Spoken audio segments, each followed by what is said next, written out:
Kaip Izraelio saugumo tarnybos sufeilino, saugumas sufeilino? The most consistent through line across the Holy Land is war. From the Maccabean Revolt and the Jewish-Roman Wars, through the Crusades, the Ottoman-Mamluk War, and all the way to the Israel-Arab and Six-Day Wars, it's been attacked and invaded, defended and died for, time and time and time again. The clearest cause as to why is this: Jerusalem.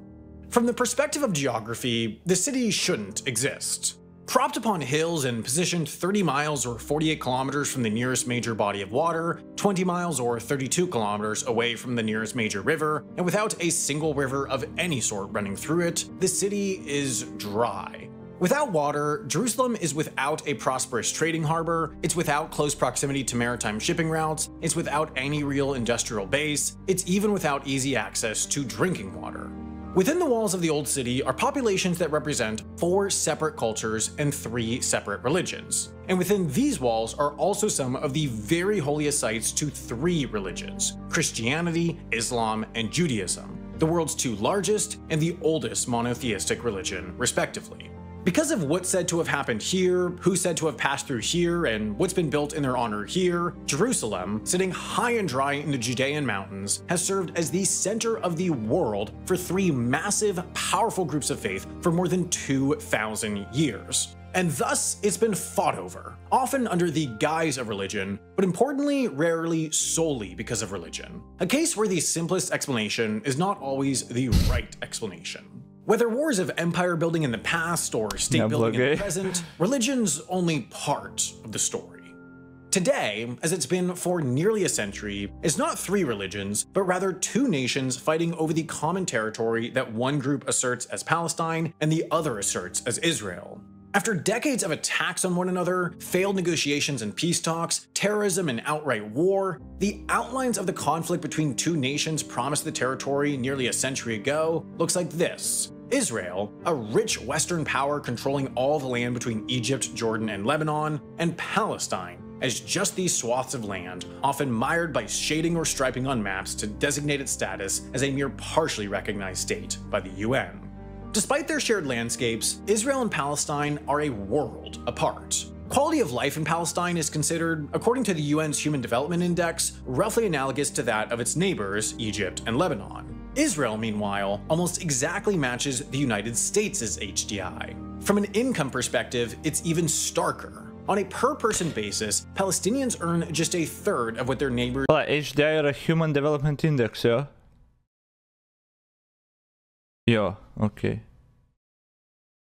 in Egypt or Lebanon do, while Israelis are on average some of the wealthiest people in the world, bringing in about what South Korean or British people do. This imbalance of wealth is both a symptom and a cause of the imbalance of power between the 2 nations that is now just about as lopsided as it's ever been, making an already contentious relationship all the more combustible. In consequence, a number of militant groups have arisen to fight both for an independent Palestinian state and against the continued contraction of Palestinian land. This grows the disconnect even further. On one side of the walls, there is a high-income, developed, westernized cosmopolitan nation centered by one of the wealthiest, most globally interconnected cities in the world. On the other, mere miles away, are active, growing militant groups with the stated goal of the destruction of the State of Israel. In Tel Aviv, there are people staying at $500 a night 5-star hotels, eating at $100 a plate fine dining restaurants, then heading to exclusive nightclubs with globe-spanning DJs, while just an hour drive south, there are rocket-laden militants working day and night to plot their deaths. To maintain this disconnect, Israel has, through the years, developed a sophisticated— Taip, galima ginčyti, kad taip gan grubiai apibūdino, bet techniškai taip ir galima apibūdinti, nes taip ir yra. Čia toks, atrodo labai, drastiškas, kontrastiškas palyginimas, bet techniškai taip ir yra, ir jeigu norėtų, arba... Nes galimybės Palestina kaip ir turėjo ir kurti savo valstybę ir pinigų absurdiškai ten daug visko, bet jiems tikėjimas, religija, ten daug įvairių dalykų, nepykantos ir nedarė to, I guess. Jo, čia, gal praleidžia tam tikras detalės, bet kai sako, kad, vienoje, skaityk, pusėje ten $500 ten už vakarienę moko, kitoje pusėje ten plotina jos užmušti ir ginklus gamina. Nu, techniškai jo. Okay. Sophisticated system of security to protect its citizens while keeping Palestinian life into the enclaves it permits. While this extends nationwide, nowhere is this more relevant than with the Hamas-controlled Gaza Strip. Gaza is a territory encircled on all sides by security, not just in 2 directions, but 3. Israel's mission is near complete control of what goes in and out so that the Israeli state is entirely isolated from the activities of its captive neighbor. This starts with a wall. Above ground, it extends some 20 or so feet or 6 or so meters. Then below ground, it extends a certain amount. Pauzė. Čia kaip visuose video, kai tą pasako, kad Izraelis visiškai, užblokavęs ir kontroliuoja, visą laiką man kildavo klausimas ir, kyla klausimas, bet kildavo klausimas, palauk, kodėl jie taip daro? Tai atsakymas, kurį aš šį gavau ir kurį girdėjau, tai labas Karaliu pirmas, tai kad ilgą laiką buvo suicide bomberiai ir teroristinės Hamas atakos ir panašiai, tai galų gale vienas iš tų atsakų, kad susitvarkyti ar kažkaip apsiginti buvo, tos tokios tarsi buferinės zonos, pavyzdžiui, kaip sienos ir panašiai. Kiek čia teisybės, ar kiek čia overreactint, overreactino, čia kiekvienas žmogus savo eigės nuspręs, bet tokį priežastis kodėl, kad nebūtų taip, kad tiesiog nusprendė visus ir uždarė, žinai. Iš piktumo savo, jo piktumas, kodėl tas piktumas atsirado, nes jie teroristinius išpolius, Hamas tai yra teroristinius išpolius ištisai darė, tai tipo, pateisinčiau kaip ir tada tokiu atveju. 2. Following the discovery of a vast network of Hamas tunnels used to infiltrate Israel, and in one dramatic case, kidnap a soldier who was then held for ransom, the country spent 5 years and $1 billion building an underground wall of an undisclosed depth to make it more difficult for Hamas to cross under the border. As a second layer of protection, they developed a system of sensors to unveil any attempts as well. Above ground, Israel sets strict rules to keep Gazans what they consider a safe distance away. Nobody's allowed within 300 feet or 100 meters of the border, while only farmers are allowed within 1,000 feet or 300 meters, and only by foot. On the other side, Israel has a network of guard towers with remote monitoring equipment like cameras and radar to inform the Israel Defense Forces when an attempted incursion is occurring. As perhaps the most dystopian feature of all, Israel has a fleet of remotely operated, self-driving machine gun robots that patrol the area, notify the IDF of potential threats, then allow for remote operation, firing a slew of bullets towards Gaza to maim or kill any targets without the need for any human soldier to leave their chairs at their base. While Israel only borders Gaza on its northern and eastern sides, it's exerted at least a certain degree of control on its southern and western too. Gaza borders Egypt on its southern side, but for a period of a few decades, the Sinai Peninsula was under Israeli military occupation. In exchange for its return in 1979, Egypt agreed to build a border with Gaza.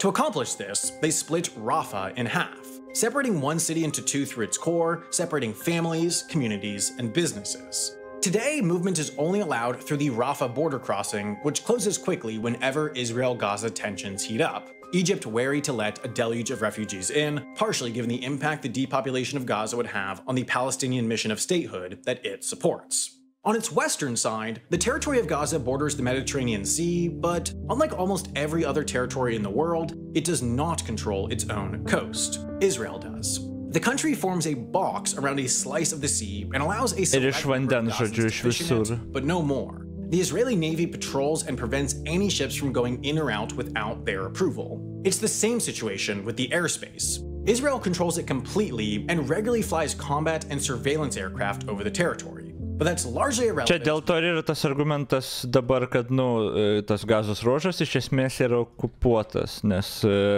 Izraelis viską kontroliuoja, visiškai, tipo, tai techniškai tai okupuota teritorija, todėl tas pagrindinis argumentas, kai taip smarkiai viską kontroliuoja, kas ateina, kas išeina, kas įvažiuoja, tai, yeah. Because they destroyed Gaza's only airport in 2001 during an outbreak of violence. So today, the only legal ways in or out of Gaza are the sporadically open Rafah and Kerem Shalom crossings on the southern border, and the even less reliable Erez crossing on the northern border with Israel. Neskleisk erezijų. It's a crucial lifeline for Gaza. While the Rafah crossing opens to a friendlier country for Palestinians, the neighboring section of Egypt is sparsely populated, so when, for example, someone needs access to higher-level medical care, Israel or the Palestinian West Bank are the most likely destinations. But there is no functioning right to travel for Palestinians between Gaza and the separated West Bank, so even when heading to East Jerusalem for treatment, patients are required to gain a permit from Israel. Only 2/3 of applications, which only happen after a doctor in Gaza refers a patient for higher level care, are approved in the time needed, and Israel uses the difficulty of travel at manufacturers to gain a leg up with its security. Fucked up Patients and others existencia. who need to cross the border are routinely subjected to Israeli recruiting efforts. They'll be given a choice. Sometimes their medical treatment will be paid for in exchange for information, sometimes they'll be barred from entry altogether unless they agree to help Israel. Most try to reject these efforts, rightly fearful for their lives if they give information on Hamas or other Palestinian militant groups, but some sign up. This network of spies ranges from low-level casual informants all the way up to upper-level Hamas operatives compensated with hundreds of thousands of dollars for ongoing inside information about the organization. The stakes are high, as Gaza's Hamas authorities regularly execute individuals under the charge of espionage for Israel. Information gleaned feeds into the Israeli intelligence agencies, and this is combined with that gained from surveillance aircraft and an advanced system of digital surveillance to give Israel, at least theoretically, a good picture of what's going on in the territory without the need to actually go inside. Through this, Israel at least hopes to be able to thwart all attacks into its territory, but there is Čia priminsiu, kad video yra apie tai, kodėl Izraelio saugumas sufeilino. Tai aš nežinau, atsakys tikiuosi šitą klausimą, nes šitas kanalas šiaip clickbaitų nedaro, bet labai daug background istorijos duoda, tokiam dalykui. Nes realiai, aš nežinau, ten, yra sakė, kad ten, kaip ten pradžioje sakė, kodėl sufeilino, kad ten buvo kažkokia jų šventė, kad ten... Ar atostogos ar šventė, kažkas tokio, tai buvo kaip supaprastintos tos apsaugos punktai ir panašiai, praignoravo kai kur tos warning signus, kas realiai ten jie ištisai gaudavo, tai tokia apatija jau buvo gal įsijungus, kad čia kurį laiką nebuvo atakų ir panašiai. Tuo sakė, žinau, kokius argumentus šitam video pateiks, kad, kas atsitiko su ta saugumu. Aišku, kiti kūrė konspiracijos tą sąmokslo teoriją, kad aš tą, beje, sukūriau irgi sąmokslo teoriją, pačiai, man atrodo, pirmą dieną. Kad, bet natūralin tokia, kad buvo tie perspėjimai viską, bet Izraelis norėjo jau išspręsti tą Palestinos problemą, kaip sakant, jau senai, tai maždaug leido tam atsitikti, žinai, kad turėtų pateisinimą, kaip čia sunaikinti visą tą Palestiną ir užsiimti paskutinės tą žemės, anyway. Bet jo, labai daug priešistorijos duoda, nes situacija tokia, kad ten, 15 tomų parašyta Wikipedija iš viso informacijos apie tai. Is one method that Israel can't reliably stop from at least starting: rockets. The reasons why Hamas rely on rockets so much are straightforward. They're relatively easy to build using scavenged metal for structure and baking and agricultural supplies for propellant. They're therefore unguided and imprecise. It means Hamas fires them indiscriminately into Israel, regularly hitting civilian targets, rather than the military targets permitted for strike. Nes Iron Dome'as tai buvo overwhelmintas, kaip suprantu, nes ten labai daug paleido vienu metu. Easy to hide, and where Hamas can position itself near targets that Israel would hesitate to destroy, like hospitals or schools. That leaves Israel with two options. Either they don't initiate an airstrike against the launch site, and Hamas can continue, or they do, and the organization will bolster its case when accusing Israel of war crimes in Gaza. Therefore, rockets are perhaps the most regular tactic deployed by Hamas and other militant groups in the region, yet life in Israel stays relatively normal regardless. In nearby Israeli towns like Sderot, bus shelters were built to double as rocket shelters. The automated system only gives about 15 seconds of warning given the close proximity to Gaza, so these allow residents to quickly flee into relative safety even when out on the streets. In order to allow kids to play, especially during times of heightened tensions, the town built a massive indoor playground in a reinforced armored building, along with an outdoor equivalent centered with what looks like an oversized caterpillar, yet is actually, once again, a rocket shelter. As distance increases from the border, warning time increases, and therefore the ability for Israel to respond does too. And perhaps the most regular response comes from the famed Iron Dome. While incredibly complex technologically, the concept is simple. It's a system that, in a matter of seconds, uses radar to detect whether a rocket is on a trajectory towards a populated area, and if so, sends a small guided interceptor missile to destroy the rocket midair.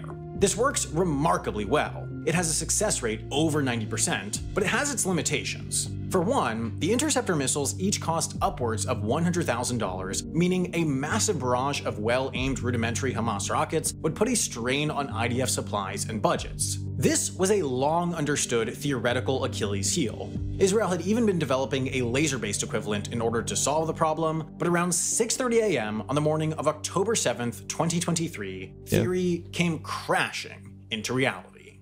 The Iron Dome, recognized, revered, respected the world over, suddenly, spectacularly, and tragically failed as Hamas rockets arced across the sky before, at a rate far too high, crashing directly into buildings in Tel Aviv, Jerusalem, Ashkelon, and other nearby Israeli cities and towns. Israel and its security system was under attack, and the opening move was remarkably simple. Get around the Iron Dome by overwhelming it. In quick succession, Hamas launched some 2,000 to 3,000 rockets. These rockets, low-tech, unreliable, but... Pala, aš kaip suprantu, tas lazerinio to minusas tas, kad ir pati technologija nelabai ten gerai įgyvendinama. Nu, tipo įgyvenimo, bet tipo labai limitacijų visokių yra. Ne tik, kad tipo, jeigu ir pavyksta sunaikinti, aš senai gan video žiūrėjau apie tai, bet tipo, tas lazerių fokusavimas vieną tašką, tipo, toks biškai sketchy dalykas. Ir dėl veikimo, ir dėl oro sąlygų visokių gali būti įtakojama. Ten tipo, aš nežinau, nepamenu, bet tipo, buvo labai daug klaustukų dėl to. Atstumas, užkaitimas ir panašiai. Nu, jo, tipo, kiek pamenu, ir klimatas buvo, jo, drėgmė, nu, visokie tokie faktoriai, kad tipo, labai sunku fokusuoti, tipo, lazerį į tam tikrą tašką. Tipo, tas jau, nu, čia, nu, bet čia Holy Grailas toks, tipo. Ar ne tas buvo teorija iš senai kažkokio, nu, kosmoso, kad, tipo, padaryti kaip ginklą tokį, kad iš kosmoso maždaug lazerius į žemę leist. Bet ten labai greitai irgi, man atrodo, buvo shutdowninta ta idėja, nu, kad, tipo, lazerį sufokusuoti taip, kad jis actually žalos padarytų, nu, tipo, yra neįtikėtinai sunku per tos atstumus ir kažkas ten tokio, net, I'm not even sure, but anyway, gerai, sure. Cheap at about $600 per unit, ground Iron Dome interceptors, allowing far more than the usual 10% to make groundfall, sending buvo ta konspiracijos teorija, blet. Lasers from space, blet. Served as the open shots and tipped Hamas's strategy. Keep it coordinated, keep it simple, and move quickly. As sirens blared across Israel, Hamas took aim at the barriers encircling Gaza at least 6 verified locations. First, they bombed observation towers and communication infrastructure with run-of-the-mill commercial drones carrying explosives to blind the cameras and neutralize the remotely operated machine guns. At the same time, fighters riding fan-powered hang gliders and paragliders floated over the fence to secure territory on the far side. With the smart fence now blind and defenseless, Hamas fighters on motorcycles stormed across the buffer zone, blasted openings into the fences and walls, and rushed towards nearby Israeli communities or IDF bases, in some cases capturing the military installations before they even knew they were under attack. Following not far behind the blitzing motorcycles were bulldozers that widened the gaps to allow for more Hamas vehicles to pass first into Israel, then, with hostages in tow, pass quickly back into Gaza. Armed with nothing more than Cold War-era weapons, retrofitted civilian transportation, and paper maps, roughly 1,000 fighters now poured into South and West Israel. Of course, getting beyond a barrier marked only the beginning. In documents later seized off fallen Hamas combatants, it was clear that the invaders were prepared to meet heavy resistance, as an entire page of the document detailed the weak points to attack when faced with the IDF's armored vehicles.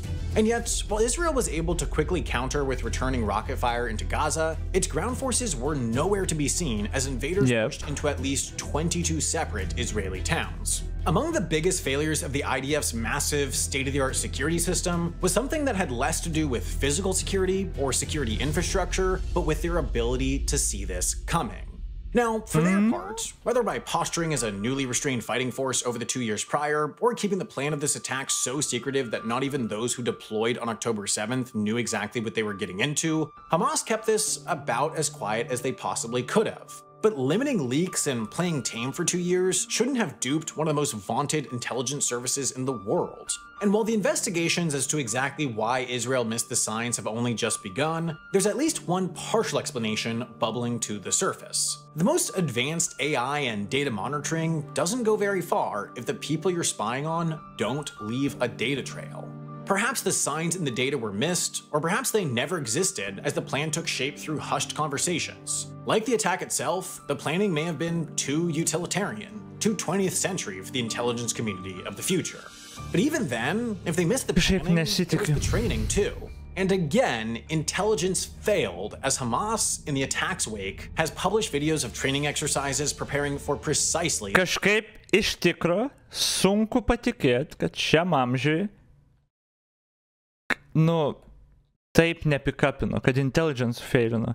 Ypač kai jų allies yra Amerika. Amerika ten turi ausis visur ir viską žino. Atrodo, neįtikėtina net, kad taip praleido tikrai, bet kaip čia sako, dar ir mokymo, bet visus ženklus ir komunikacijas Amerika, Izraelis, kurie žinomi, kad ten ir informaciją renka ir viską, kažkaip, atrodo fucking neįtikėtina, kad praslydo pro pirštus netgi toks dalykas kaip komunikacijos. Bet jo, kaip būtų failas masyvus. This style of attack, working with drones, invading an Israeli-style settlement, and flying hang gliders, some exercises in the light of day. Just as the attack will have cascading implications for years to come, so too will the intelligence failure, both abroad and at home, as questions over the organization's reputation have already begun to surface. Israel's vaunted intelligence missed the ball. Then, making things worse, as their impenetrable fence came crashing down, Israeli forces were slow to swing into action. Light on numbers as some units had been moved to the northern border in anticipation of Hezbollah attacks, and sluggish to mobilize on a holiday, it took hours to figure out what exactly was going on across fractured communication networks, then hours to mobilize, all precious time as Hamas fighters rampaged through villages, killing and kidnapping indiscriminately. It wouldn't be for 3 more days until Israeli forces were able to beat back Hamas intruders. With such a mismatch between Gaza and Israel in almost every way, it appears that the IDF developed a system of security that was just fundamentally mismatched with the method of warfare that Hamas deployed. With an Israeli over-reliance on technology, all it took was the destruction of that technology for both Israeli capability and communication to break down. That's to say, Israel seems to have grown complacent. They assumed correlation equaled causation, and that the advent of these new systems was the cause of the recent relative quiet on its border with Gaza. Hamas leveraged this exact dynamic, even purposefully posturing on surveilled communication channels that the wall made meaningful attack impossible, according to one report. What makes the Israeli mission so difficult is the very fact that they're not fighting an advanced army. They're fighting find organizations using that nearly anyone could, meaning anyone could be Israel's enemy. This will be the crux of Israel's campaign going forward. The fact that even with all the most advanced aircraft and surveillance and intelligence in the world, little can stop one individual's willingness and ability to fight in any way possible, but another's. As I'm sure many Arba čia senas geras dar irgi priežastis, kad nesitikėjo, kad tokią nesąmonę darytų net. Nes galų gale dabar pažiūrėjus atgal, koks buvo tikslas Hamaso, ką jie tikėjos pasiekti. Tipo, tai antiek nelogiška, kaip paigės ir kad rusai puls, nieks nesitikėjo. Antiek, net tai, kad nieks nesitikėjo, tipo, antiek nelogiška, ten sako, ir beprasmiška ir panašiai. Bet, prašau, turi savo motyvus, padaro ir tipo, Bet jo, aš čia nežinau, sieną turim, tipo, viskas zaibys, jie tikrai nedarys tokios nesąmonės. Ir mes jas nušluosim nuo žemės paviršiaus ir jie padaro tokią nesąmonę. Tipo, jo, toks. Čia dabar jau reklama bus. YouTube, as an ad-supported platform that has to keep its content what's considered safe by its advertisers, has pretty strict guidelines on how you can talk about sensitive issues like the Israel-Hamas war. We had to write and edit this video in a pretty specific way. This isn't really YouTube's fault, but rather a pragmatic reality. Gerai, jo, čia reklama. Aišku, nereikia ir taip sakyti, kad čia 30 000 valdo tiesiog 2 milijonus visiškai nieko dėtų palestiniečių. Nes visai nemaža dalis palestiniečių, aišku, ir tikrai ten ir balsavo, ir palaikytų, gal ne tokių lygių, gal ne tokius veiksmus, bet nėra taip, kad jos ten visiškai valdo.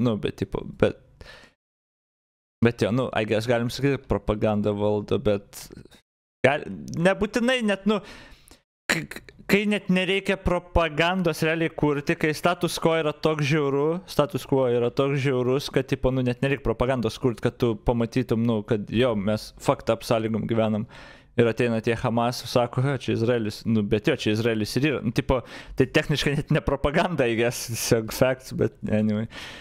Bet jo, ten kažkur aš mačiau tas labai užpisa, nes aš neturiu šaltinių labai daug, viskas yra, kur aš girdėjau, nuogirdom, kur skaičiau, neužsirašinėjau, aš čia kitą girdėjau, kad mokyklose tenais mokina ir apie ginklus, nu, vaikus realiai tos jaunus savo, ir kaip ten ginklus rinkinėti, ir kaip šaudyti, ir realiai, nu, ta indoktrinacija, kad žydas yra lygų blogis, jau nuo mokyklų prasideda ten nuo gan mažų, tai ten vaikai užauga praktiškai visi, nu, žinodami, kas yra ginklas, žinai, ir kad taip, nu, pasiruošia, kad vieną dieną gali tekti, žinai, gintis ar žudyti žydus. Nu, tipo, what the fuck? Tai tu negali tikėtis net, kad tokia visuomenė pakeisi, kur taip smarkiai vaikai jau, nu, užauga tokia, bet anyway.